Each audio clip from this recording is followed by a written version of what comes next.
Hey guys, welcome to Meeting in the Middle. My name is Hannah Mosher. I'm Nicole Roth. And that's all we have for you today. No, we're so excited to be bringing you Little Thing Called Love. Mm-hmm. This week it is... Philia. I think it's Philia, like Philadelphia. I think it is Philia as well, but then I second guessed myself in that very moment. Before we get into Philia, we want to remind you to like and subscribe to our channel. Hit the notifications bell so you never miss an episode. Also share. Share, please. Sharing is caring. This is all about love. Oh, this is nice. This week we're talking about the biblical love, Philia, which is that like tenderly love, brotherly love, friendship love. And we wanted to kick it off this week with a little friend trivia. All right, so Hannah is going to guess my favorite color. Correctly. I'm going to say purple. It's pink. Oh, that was my first guess and I changed it. So no points. I'm going to guess Hannah's black. Light blue. I was about to write black, and then I was like, it's not a color. 0-0. We obviously don't know each other. We are rivals. Favorite thing to do when kids are napping? You like to bake. This is actually, and honestly, my cleaning and organizing. I was going to say cleaning, because you're not tripping on the children and they're not taking the toys out that you've done. And you can send the dogs outside. That's the whole thing. Mm-hmm. 0-0. Nicole's favorite thing to do when her kids are napping is nap. She's right. I said sleep and watch Netflix. So now Hannah has to guess my favorite place to go grocery shopping. Ready? So ready.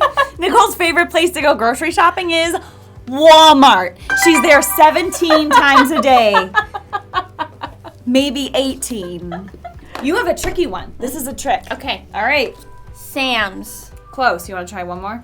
Costco. BJ's. BJ's, because we don't have it here. Right. But there's one 2 hours away. I've already looked it up. Yeah. That's all right. It's fine. It's fine. So, it's fine. I'm winning by 2. 2-0. I really don't like Hannah. No, you really don't. Okay, so now I'm guessing Hannah's coffee drink of choice. Sugar-free vanilla latte. You were so close. With almond chai. milk. Oh, chai. That hot. And I realized that my chai looks like a cigarette. Okay, what's next? You're guessing my coffee drink of choice. Oh! I feel that it's a chai. Wait, you just said you love mochas. I'm going to change my answer to mocha. Okay. It's a white chocolate mocha. Oh, but I got the mocha. You did? Nice. I don't like white chocolate. Now I'm just guessing, just plain and simple, really fast. Does Hannah like red or white wine better? It's red. Mm-hmm. So red. Yay! A point! Hey! Yeah. All right, my turn. Red. Yes. I didn't even erase hers. Cake or pie? You strike me as a pie person. I'm going to go with pie. It's cake. Oh, I suck. Pie. Cake. Yeah. All right, Nicole, you have to guess whether I like homemade or box. And it's just with no explanation. It's what is better. No explanation. Because I know her explanation. No. She wrote down box. I did. But she wants to make all her homemade things to taste like the box because she doesn't want to cook out of a box, but everything out of a box tastes better. No, I do want to cook out of a box because it's so much easier. It takes 7 minutes. Everything in a box takes 7 minutes. Mm-hmm. Okay. But we're going to hit a Mad Max apocalypse in like 5 to 10 years, and I need to know how to make stovetop stuffing. Do you see? I see. This is what I'm saying. Oh, here. Mm-hmm. Here. Box. Yeah, and I don't have any explanation. I'm just lazy. Would you rather read every single word you read out loud every time or sing everything you say for the rest of your life? What? So, like, if you're reading anything ever, you have to read it out loud. Like a text. Like a text or a sign, or you read a stop sign, so you're driving, you say stop. So would you rather read every single word that you read out loud? And what's the explanation for sing? If I'm talking right now, I would just be singing. So you talk for the rest of your life or sing for the rest of your life. Yeah. Essentially, if you really broke it down. Sure. Talk. Like read? Or read. Yeah. I would read. Read. Yeah. Okay. I'm writing down my answer, correct? Yes. Okay. You would sing. Read. Because that's hilarious. Yeah. If I ever got like a sext from Eric to have to read that out loud is just, I would love that. Just no filter. We're done. Song of Solomon. Just read it out loud in front of my children. Okay. Breasts. Hannah, What? would you rather have edible spaghetti hair for the rest of your life or sweat maple syrup? Real maple syrup. Did you eat a mushroom when you wrote these questions? Spaghetti hair for the rest of your life that would grow back every night. Is there sauce on the spaghetti? Sure. Yes or no? Yes. That's a very important question. Yes. Okay. What's my guess? What's my answer? Your guess? Spaghetti hair. Yes. Absolutely, but I don't want marinara, okay? I just Okay. want the regular spaghetti here. Like just the and noodles? Just the love it. noodles. So fun fact about Nicole, she doesn't like real maple syrup. So spaghetti hair. Well, And you're lazy, so it would Yeah. be food for everyone all the time. Yeah, so I did write nudes. Nudes. Nudes. So, yeah. Not like the nudes reading them out loud. Sure. Nudes. Right. Yes. I do like maple syrup. It's just fine. Like, I'll take any type of syrup. Like, whatever. It's fine. It's the wrong And answer. I always. also don't want to be sticky. All right. Would I, Hannah, rather have a donkey or giraffe be my only means of transportation forever? Would it hurt the animals? Were any animals harmed in the making of this question? Okay. Are you ready for me? Giraffe. Yeah, giraffes are my favorite animal. Are they? They are. Giraffes are my favorite animal. Why? Because they have long necks. Okay. Donkey? Yep. As long as I didn't hurt them. Because they're so freaking cute. Yeah, they are. And it better be nice to me. It better not eat my hand. Or my spaghetti hair.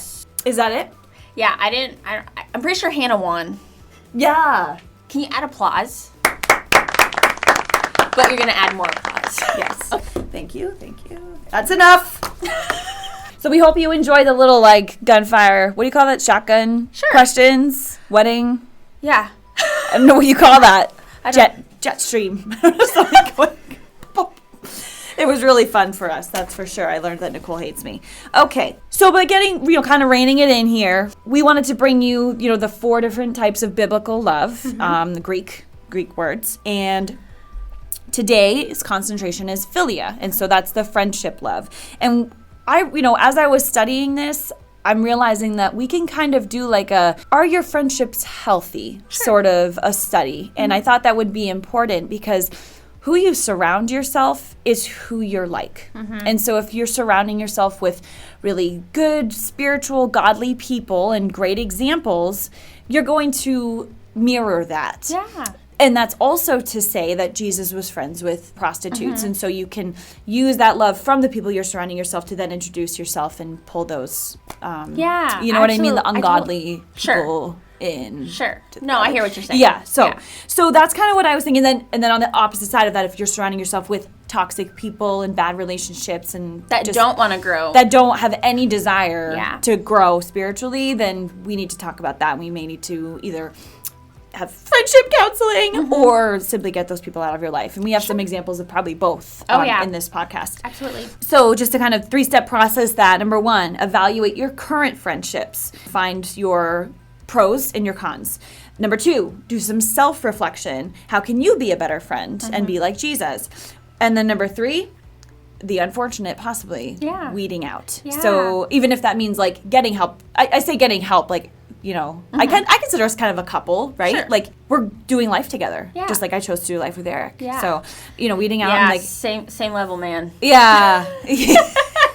Yeah. So with weeding out, that may mean that you need to distance yourself to do some spiritual growth, or it may mean that you need to distance the other person if they're not Right. willing. That's a really good point. I'm sure I've had friends where they've needed a break for me because I probably wasn't the best influence on them either. We're not saying that we are perfect and we have shunned all the bad people. We've been bad people too. I probably am being. I can't be a perfect friend to everyone. I know. So many unread text messages right now. But really, sorry. It's popular over here. Totally what I was going for. Not that I'm a bad person as a pastor's wife, not just simply not responding to people, but it's fine. Wow. I'm so popular. That's it. That's what I was going for. Thank you. Thank you for that. You really do love me. I do. Philia. Okay. So let's look at exactly what philia is. The Greek definition of philia is brotherly love. The general definition of philia is love without romantic attraction. So obviously I am not romantically attracted to Hannah. Though Nicole's been doing her makeup beautifully. So difference between attractive and attracted too. I think that's an important thing to note. And it occurs between friends and family members. So just like that storge love, like I can still have that familial love for Hannah, and I can still have that friendship love for my family. So kind of discerning the different types of love between storge and philia is this one is just more on like the brotherly love sense, or like where storge love is more of the tenderly love.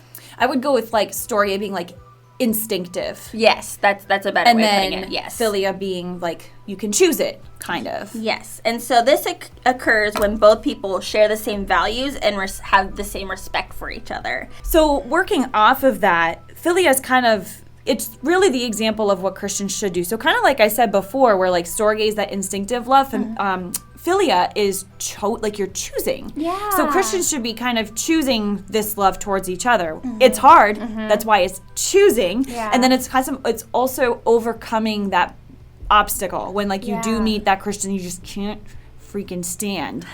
They drive you crazy. You know who it is. I know who it is, and you certainly know who it is. It's me. But you're choosing to overcome that because of this philia love. I liked what this author said. It describes a general love for fellow humans, but is unique to Christianity. Oh, okay. No, that makes sense, though, because, like, everyone can love everyone in the world type of thing. Like, this is more... Again, like a kingdom-based type of love. Yes. I love that. So the most common form of philia is friendship. Okay. The choosing. Yes. You choose your friends. Family, you can't necessarily choose that. But your friends, you certainly can. Yes. So that's what we're talking about today. Sure. So just in my studies, there's some examples of philia I wanted to throw out there. Some references you may remember or know from memorization. Romans 12:10, love one another with brotherly affection. Hebrews 13:1, let brotherly love continue. 2 Peter 1:7, godliness with brotherly affection and brotherly affection with love. 1 Peter 1:22, obedience to the truth for a sincere brotherly love. Love one another earnestly from a pure heart. And then 1 Peter 3:8, finally, Hannah, shut up. All of you have unity of mind, sympathy, brotherly love, a tender heart, and a humble mind. So obviously there's a theme. I really like the word brotherly. Unity. And right. Okay, so unity, yes, that is obviously the theme, and we are going to elaborate on that because it is seriously like the best word ever. But no, I did notice that brotherly was literally used in like all the time. All of them. And so even though I think kind of the point of philia is like it starts as a choice and then it becomes instinctive. Yeah. Like you because you're choosing that person, it's Christian, you automatically are family. Yes. Like it's neat to see the tie. They all intertwine. Yes, and storge philia or philia storge, I don't remember which order, but that's actually found together. And you pointed that out in the last podcast. Do you want to, and just as we're talking about this, it's really interesting because when we think about our husbands now, we can have all three of those types of loves with our husbands. Like, that is very unique and, like, amazing. Like, I can have with Brandon that storge love as family. I can have that eros love, which is a romantic love with Brandon, and I can also have that friendship love with him too, which is super awesome. It is, and I think all three of those loves can be used together to try to just get the tip of the iceberg of that agape love at the end, that unconditional God love that we strive for. We can't ever really attain it because we're humans, and only through supernatural transformation can we even touch that agape love. Right. But all three of those contribute towards that. Sure. So let's talk about what philia is not. And Hannah found a really good verse from James 4:4. Do you want to talk about that for a second? Yeah, so, we just talked about what philia is, like all the different weird, cool intertwining. I just want to say what philia is not. Right. Like, really. That really puts it into perspective. Emphasize, exactly. Yeah. Really get in perspective. So from James 4:4, it's very strictly says, friendship with the world is enmity with God. Therefore, whoever wishes to be a friend of the world makes himself an enemy of God. Whoa. That's straight out of the Bible. That's a big deal. Yeah. So let me read that sentence one more time. If you're a friend of the world, by default, essentially, you are an enemy of God. Keeping that in context, you should love everyone. Matthew 5:44, love your enemies, pray for those who persecute you. But it doesn't mean that you're choosing that philia bond. So it is not, philia is being friends, choosing the friendship and loving people, but it's not being of the world and conforming. So a good examples of philia in the Bible, and we just went over a few verses here. We want to elaborate on a couple, like really get into a couple. I wanted to look at 1 John 4:20, and it says, if anyone says, I love God, and hates his brother, he is a liar, for he does not love his brother for whom he has seen, cannot love God whom he has not seen. So growing up, I would always hear the term, sometimes you're the only Jesus that someone will come across. So I want to be careful when I say that, only because you can't always use it as like a baseline, but don't take it as far as acting like you are Jesus and being almost holier than thou than other people. And so now that I've said that, not that I'm saying I'm Jesus, it's simply saying that I'm claiming myself as a Christian and people know me as a Christian. So how I'm going to respond is how I'm reflecting my God to certain situations. And so if I'm not living a life worthy of my calling that the Lord has blessed me with, why would people want to follow me? And so using this as an example in your friendships, again, you want to be that Jesus that you might be that only Jesus that they see, but that's just setting the example of like a kingdom-based lifestyle, if that makes sense. And so there's so many people who claim they're Christians, but their life is full of hate, anger, pointing their finger without looking in the mirror themselves. And that's not the life that I want to represent. And so I want to represent the Christian life that is full of forgiveness, grace, love. And we have the opportunity to show that love every day. And that's what I want to choose. And on the other side of that, you were kind of like talking about like the Pharisee Jesus, like the holier than thou, religious, like those kinds of people. Sure. Then there's the other side who I call it, and it's respectfully, but people abuse the Jesus, and I call it the hippie Jesus. Sure. The to each their own, and whatever makes you happy, because I'm Jesus, I already forgave you. Like, that's dangerous. It's too loose. It's too loose. Yeah. It's too free. Like, God gave us freedom, free will. Yeah. Freedom of free will. God gave us free will, but he says to choose to be a slave of God. It's like that kind of interpretation is almost like trying to push the world into that Christian lifestyle as well, like trying to make them coexist. It's like reading the Bible and you're fitting your life into it, or fitting it into your life instead of the opposite. Right. That kind of thing. Yeah. And we said in a previous episode, just elaborating on that a little bit, that, while we're not going to condone some actions, we also need to be tactful in how we might approach that with a friend. Right. Like, for instance, I think I said this last time, like, if a friend is smoking, you're not just going to be a jerk to him. You're going to pull him aside and say, hey, man, this is really bad for you, right? And, like, there's a way. Your health, there's a way to approach sin and accountability and all that with your friends. Another passage we wanted to look at was John 13:34 through 35. A commandment I give to you, that you love one another just as I have loved you.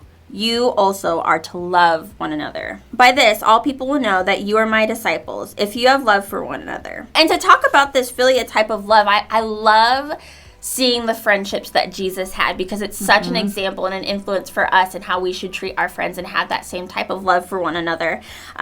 John and Peter, some would say, were Jesus's like right-hand man. Like, they were there for two of them. Obviously, he had plenty of followers and really good relations with all of them, but I wanted to specifically focus on John and Peter for a little bit.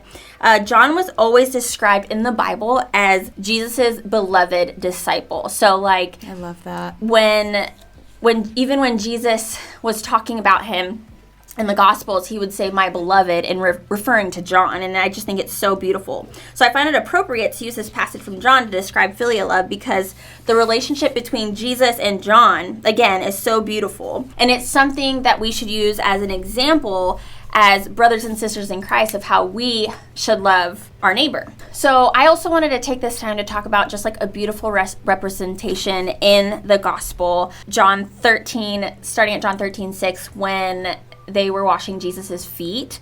I'm going to go ahead and read it really quick. It says, when Jesus came to Simon Peter, Peter said to him, Lord, are you going to wash my feet? And Jesus replied, you don't understand now what I'm doing, but someday you will. "No," Peter protested, "you will never, ever wash my feet."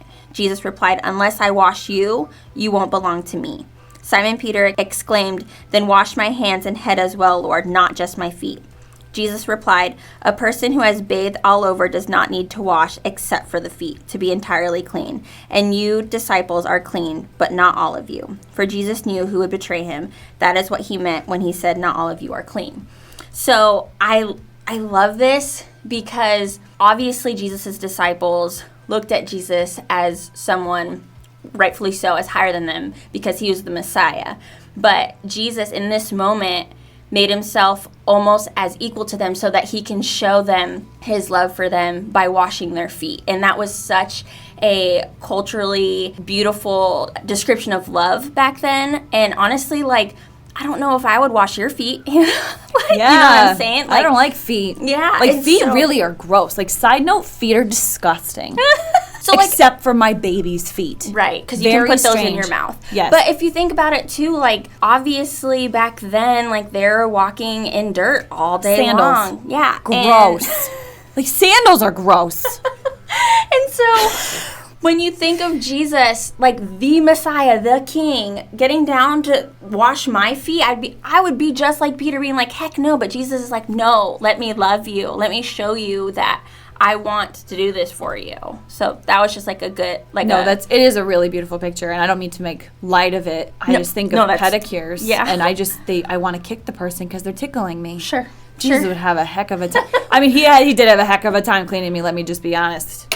Oh, I hear you. Let's just be honest. So it's really interesting that you use that story as your example with like Peter and Jesus, their relationship, because I'm discovering that the theme of Little Thing Called Love, our little love study, is how to reflect God in your relationships. Mm-hmm. So whether that be your family being like a foreshadow or a symbol of you being an honorary adopted by God, or with friendships, like Jesus is your friend, just like he was to Peter and John. The romantic love, like God, just the bridegroom of Christ.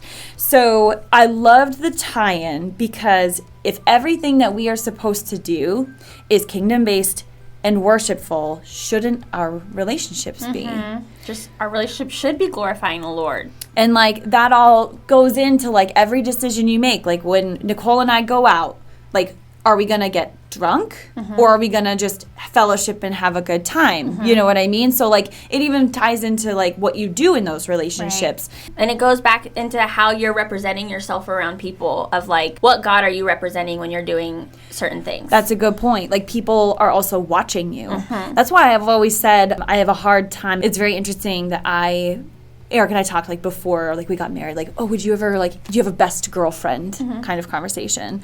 And my whole thing was, I don't care if he goes out with a girl, like that's not the issue. It's what people see. So they're going to see him out with a girl and their automatic assumption's probably going to be that they're dating or married. Yeah. And that's where I have the issue. Yeah. Trust him, trust her.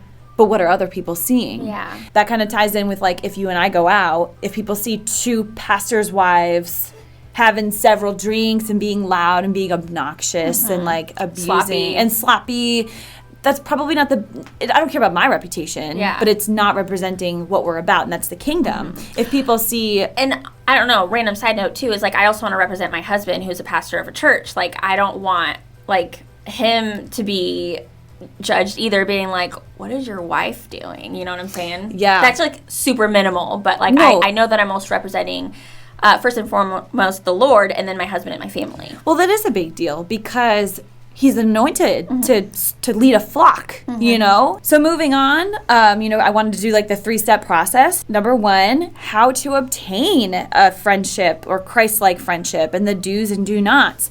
And during my studies, I touched on this way back in this episode, 1 Peter 3, 8-9. I'm just going to read it.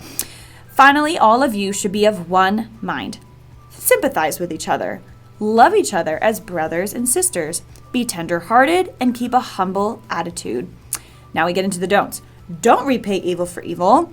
Don't retaliate with insults when people insult you. So hard. Instead, pay them back with a blessing. That is what God has called you to do, and he will grant you his blessing. What was the first thing that popped in my head when I read that? Social media. Yeah. I mean, I get that that's like the hot button issue right now, especially in churches. Everyone's bringing up social media as like the devil. But like, how hard is it when you have a post or a comment on Instagram or whatever, and you just want to retaliate immediately? You will go into defensive mode. And it's like, that was the first thing that popped into my head when I was reading this. So it was interesting that I focused on the negatives and not the positives of friendship. So when it says don't retaliate with insults when people insult you, instead pay them back with a blessing, that blessing has to be pure-hearted as well. Like, you can't just be like, well, I'm just going to be nice to you, but like your heart's not pure about it. You know what I mean? Like, you can't blanket your pettiness and call it a blessing because you're verbally being nice. Exactly. Yeah. Exactly. So as I like to do, kind of breaking up that passage, like really getting into the wordage of it. So under do's, first, the verse starts with finally. So it's a continuation. It's a summary of how we actually should act as husbands and wives. So very interesting that this is the follow-up to last week, which was husbands and wives, sort of. So the next step after finally, it says, all of you should be of one mind. So be of one mind, unity. To me, this screams, be friends with Christians. Surround yourself with godly people who want to further the kingdom. Surround yourself with likeness. It's not like it says not to be friends with non-Christians. Jesus was friends or loved non-Christians.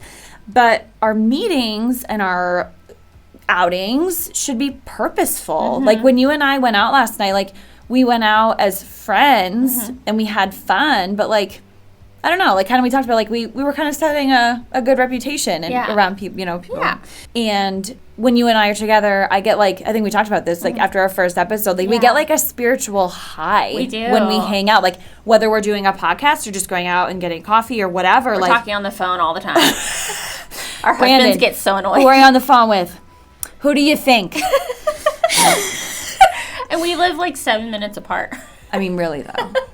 But seriously, like I've had times, like especially in my college years, even though I went to a Christian college, like even though you're going to a Christian college doesn't mean everyone's going to believe exactly the same way you are, or they may not even be Christian. That's what I was about to say. And so like I've had moments where I've surrounded myself with non-Christians, and it definitely affects how I view the world, how I view God, and how I view myself, and how I view other relationships. And it just affects me in not necessarily always a negative way, but it's definitely not fulfilling in a positive way. Like sometimes I had good times with them. I was happy with them. I would say I felt joyful in some of those interactions, but walking away, it was just like empty. There was no weight or validity to the relationship.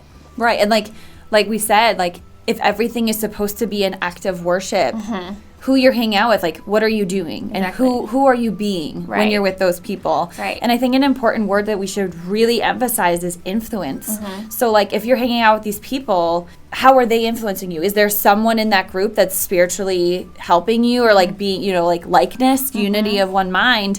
And if not, you probably should either remove yourself or bring someone else in, because it's also a self-reflection. Like, are you able to be your own influence in those situations? And if you're not able to, like, be real with yourself and remove yourself from that situation. Absolutely. I just went off on a tangent. No, that's not a tangent at all. So it's the idea of being equally or unequally yoked. Yes, which is a controversial issue. A lot of people think, and my mom used it when I would date non-Christians. Don't be unequally yoked. And it's like, okay, so first of all, you added an extra accent for her. I haven't met her yet, but sorry, Mom. She's like our number one fan besides that woman. Who is it?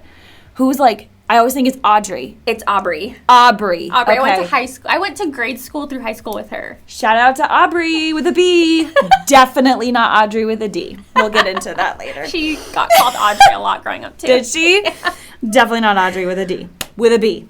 So yeah, my mom, don't be unequally yoked, don't date. And so first of all, Angela, that's out of context. Your mom. My mom. Her name is Angela. Angie. This is Dodge.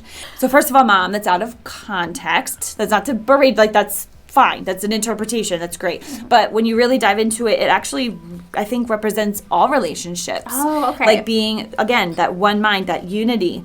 So I can be equally yoked with you.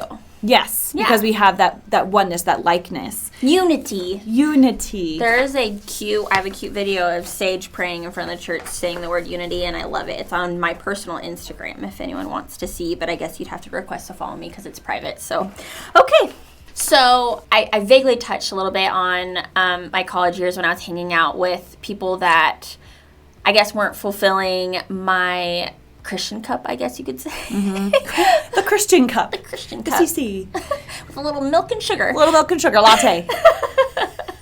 Sugar-free. Now, this is an obvious question, but I'm still going to ask it. Have you ever interacted with anyone that you felt like you weren't equally yoked with? So it's really interesting that you asked that, because the story that comes to mind also ties in with what you said earlier, where people will come out, you are raised in a Christian home and they say, in this dark world, you might be the only Jesus that someone will meet. Or the light. Or the light. You have to be the light in this area. Be the beacon. Eric really pushed that with me with a relationship that I used to have back in the day when we first got married. And Eric kind of used that theology on me with a relationship, a friendship that I was struggling with. I was a Christian. She was very, very new Christian, but she was a very, very negative influence. And when I say negative, nothing you did or said could be a light. And it was really hard. And I would tell Eric, I can't get this girl to turn around. I can't reach her. She's just in this slump. She's in this depression. I can't. It was bringing me down. And he would say, you have to be strong. You got to be the light. You've got to be the Jesus in her world. And I'm like, okay. And I tried so hard, but I had this gut feeling to get out. Well, a little tiny backstory. That was also one of the most tough times in my life. And I was looking for vices wherever I could get them. I wasn't doing anything necessarily sinful, but I was in such a deep kind of, I guess, depression myself that I would have taken any route. I drank a little bit more than I probably should have. Didn't get drunk, but I certainly had those vices. And it turns out that this girl was actually dealing drugs in a sense. And it's so possible that if I hadn't removed her or removed myself from her, I essentially ghosted her, which it's the first time I've done that I didn't feel badly about, because I actually felt convicted. And if I hadn't removed myself from that situation, if I found out that she was dealing drugs, I probably would have taken her up on it. And who knows where our lives would be at that point. And so that's just one small but monumental example, at least in my life, where you really need to do a thorough evaluation. And are you strong enough as a Christian, if you are going to take that person under your wing and mentor them and be the Jesus and be the light in their life? Are you really strong enough to do that? Do you need to call in resources? Or do you need to remove yourself to either do your own spiritual growth first, or you may just need to remove yourself completely? Because that was a light bulb that went off recently, that could have happened. I was in a place mentally and emotionally that if I knew, I can almost guarantee I would have taken her up on that. And this that story makes me reflect on just my earlier college years before I really felt, I would say my junior year of college, I really felt a calling to just follow the Lord wholeheartedly. For just, I don't know, for whatever reason, something was really happening in my heart this summer between my sophomore and junior year of college. Because in some cases, we keep talking about us removing ourselves from situations, but in complete transparency, a lot of the times, my freshman and sophomore year of college, I was the bad influence.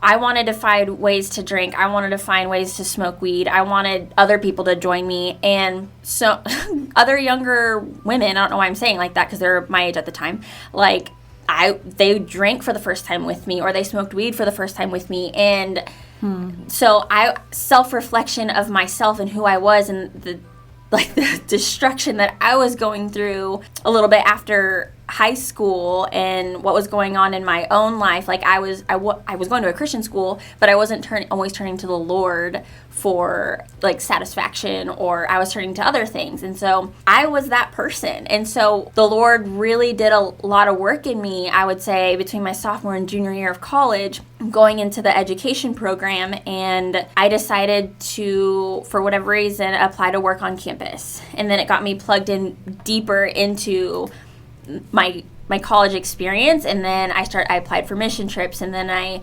started hanging out with different type of people at my college, and I just started to become more happy.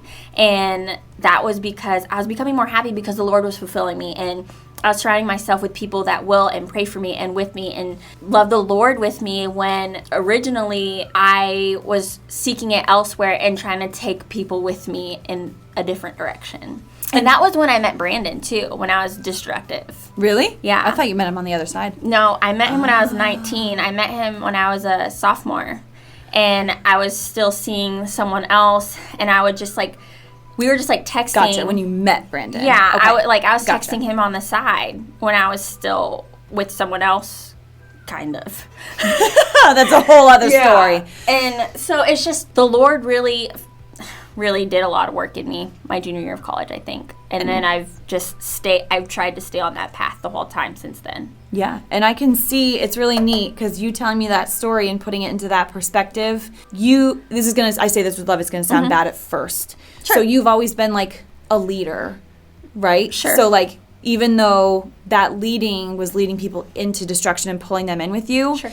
It sounds like God worked in you, like you said, and redeemed all of those leadership qualities to then cultivate that leadership on the other side with Christianity. So I see that you're a leader. People are drawn to you. That's and really you're sweet. it is, but it's true. I can see it, and it's really neat to hear you overcame that. You were the leader. You were the go-to girl. It kind of sounds like the first. Sure. Hey, come try this with me, do this. And it was all the destructive stuff. But once you met Christ, not saying you were saved at that time, you were probably saved before, but once you really came to Christ. He was just on the back burner. I knew he was there and I could come back whenever, but that was just abusing that too. I did it all the time. Yeah, I'll ask for forgiveness later type of thing. Exactly. And I love that you were able to overcome that and move him to the front, more powerful boiling burner. Yeah. And he really redeemed that leadership quality. He was no, we're not using that for evil anymore. You're going to use it for me. Get behind me, Satan. That's right. Back burner.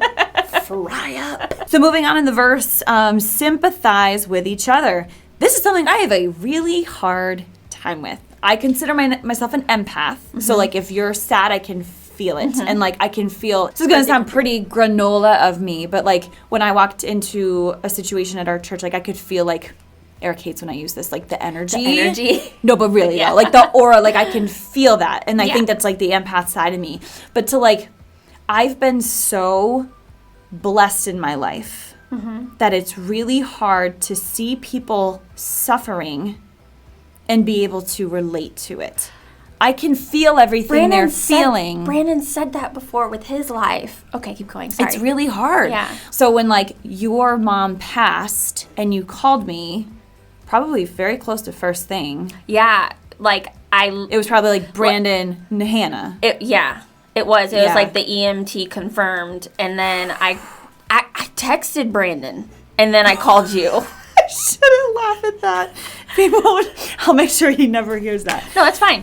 He was there. No, it's funny. It's funny in the way it has to be. So when I got that call, I have no idea how to respond to that. I've never even dealt with the death of a grandparent yet. I don't have a clue how to deal with that. All of my grandparents have gone.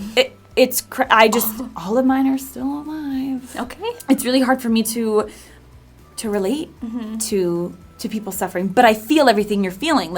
I cry with you and I can hold you and whatever, but I can't sympathize. Yeah. The example I give that my husband's really going to appreciate is, so I essentially tore Eric's ACL for him on a ski trip that we really had no business being on, and I was great for the first 4 hours of his surgery, and then I got really mad and impatient. Then I had to nurse him. I was probably great for the first can I get you anything? 4 hours in, can I get you your pain meds? Do you want some ice cream? Then I was over it. Okay, suck it up. I had a C-section. Suck it up and go get your own ice cream. Yeah. And so I'm a horrible nurse. I have a very hard time suffering with people. And with him, I'm the most comfortable. So, of course, I'm going to be mean about that. Sure. Probably a little bit of a front, but Gosh, that's so funny. I do recognize, honey, that I suck at being a nurse. 6 months into mine and Brandon's marriage, He had 2 back surgeries, and I was a really good wife. Thanks. Eric's going to listen to this and go, see? But I at least admit it, and I'm sort of working on it. No, that's good.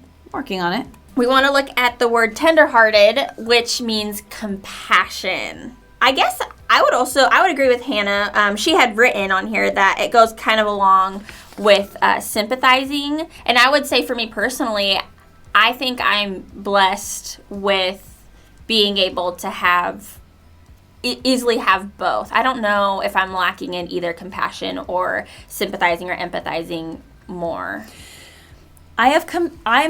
It's really hard because I have that mentality like, well, you brought it upon yourself. That is probably the biggest sin that I carry around. Sure. I have a really hard time watching like the drug addict. Oh. There's like that argument, like, okay, it's a disease, but then there's the you chose to take it side. Yeah. It's really hard. Like, that's just one example. I'm not saying like, I strive to be it's the disease person, but I fall into the, well, you made that choice person. And I hate that part of me. I can't shake that. Yeah. And like, even with Eric's ski injury, I'm like, you're the one who decided to stop and wait for me. Like, you know what I mean? Like, that's ridiculous. You go all the way back to the root. Right. Literally. You were born. That's why you have an ACL. Sucks to be you, man. But no, I have a really hard time shaking that. And I know that's an issue. And that's something that I'm working on. A good place where tenderhearted is found is in Ephesians 4:32. Hannah, again, also found this. Not that it was like hidden in the Bible, but I discovered it. I don't know what I'm digging in, but it says, instead, be kind to each other, tenderhearted, forgiving one another, just as God through Christ has forgiven you. There's that forgiven word that I was taking for granted when I was in college because I'm like, oh, you'll forgive me later. That is also not being compassionate to God and being tenderhearted to him, putting him on the back burner. And so just the way I wasn't treating the Lord as my friend and being tenderhearted to him because he would forgive me for anything, I needed to reverse all of that and really check my heart there. And I know I'm not the only person out there who has that you did it to yourself You're not. mentality. The reason I'm saying that is because let's flip the label here. How many times has God looked down on my life and been like, he could have been like, well, you did this to yourself. Literally, he gave us free will. I did everything to myself. But he doesn't. There's that grace. Forgiveness. He has completely forgiven me. Over and over and over. I mean, it's seriously humbling, which brings me to the next part of the verse. Be humble. Be humble. Humility. I mean, that's it. Yeah. Just be humble, which is really hard. Yeah.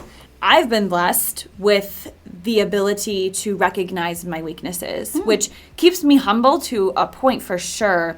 But we did a study on this in our small group where you can almost be so humble and like rejoice in your weaknesses so much That becomes cocky. Yes.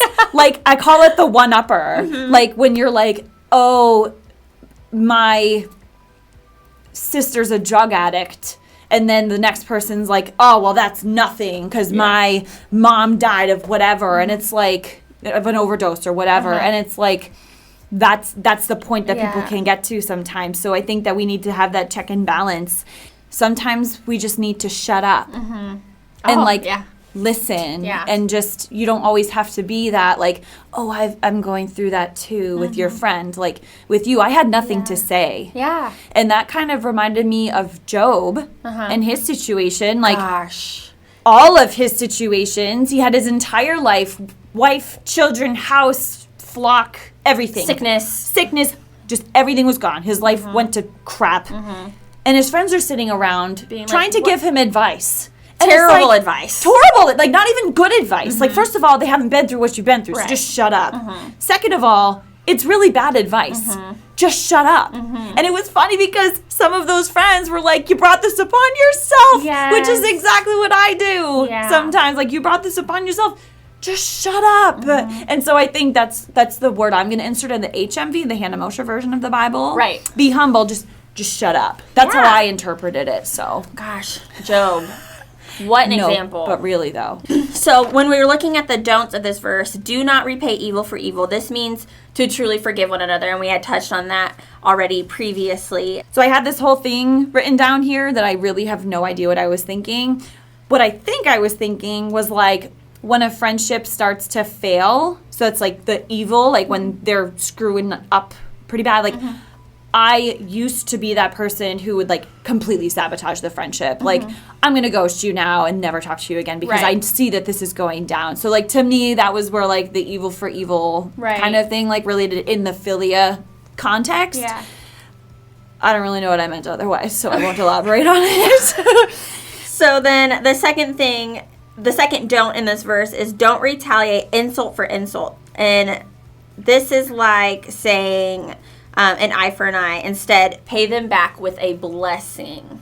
And you touched on this earlier, where pay them back with a blessing. Like, a lot of times you'll hear people say, kill them with kindness. Yeah. Now, is that really the best solution in most Christian? Because what you said, where's your heart in it? If you're just being like, oh, you look really pretty today, to like the person who's such a jerk to you at work, you're probably being spiteful with your words, which is like the most unchristian thing that you could do. And you are kind of insulting for insult, eye for an eye. It's we kind of have to pray for the Lord to continually shape our heart and keep us in check, because even though we're being physically and verbally kind or blessing someone, the inside can be totally sour. Very spiteful.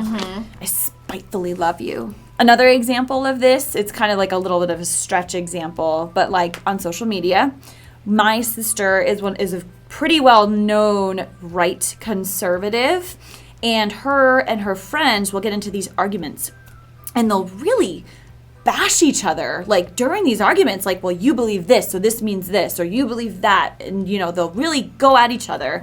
You've been called names too. I've also been called names, but this is the difference here, is that at the end of that like thread of arguments and horrible words to each other, they'll say, but I still love you, heart face. Yeah. As if like that makes it all okay. And it's like, that's not okay. Like, you just said so many hurtful things to each other. This is not an example of don't retaliate insult for insult. You literally just did. And putting a heart face isn't going to fix that. Yeah. It's all in the heart. Just not the heart face. The real heart. The real heart. Yeah. In conclusion, all of that to say. That was your thing. I picked that up from you. I picked that up from you. We discovered something together. It was ours. It was ours. We birthed it. Friendship, like any other love, can be really, really hard. But what we need to remind ourselves is in everything that we do, and you hear us harp on this all the time, is as long as your heart is pure and kingdom-based, that is where that Philia love will grow in a friendship. I look back on the friendships that I've had in the past years, and I can't help but see the lack of Philia love that I should have displayed. And although I'm one of those everything happens for a reason people, I don't think those relationships were meant to last to today. I can't help but repent of the way that I acted and then use that to be a better friend now to the people in my life. We encourage you to have some self-reflection of how you have been as a friend and the people that you're surrounding yourself with, and if they're giving you that type of filial love that you deserve as well, because we all deserve that. Next, evaluate your friendships. So it may not just be you. You've done your self-reflection. If there's still an issue and you're not being influenced properly and filled properly, you may need to remove yourself from that situation. That's the nice way of saying remove them, by the way. You may have to cut them out of your life. Sometimes that just has to happen. And that's that third step, which is the weed out. Yes. We thank you so much for joining us on this episode and this love journey this month. Join us next week as we talk about our final Greek biblical love, agape, which is that godly and fatherly love from our Lord. Not a guppy. Not a little fish. Agape. Agape. Okay. Did I say agape? No, you didn't. It's just fine. I thought I like agape. That sounds nice. We would like to also remind you to what, Hannah? Like and subscribe and share. That's it. That's all we got for you. And hit that notification bell so you do that too. don't miss an episode. See you next week. Bye. Bye.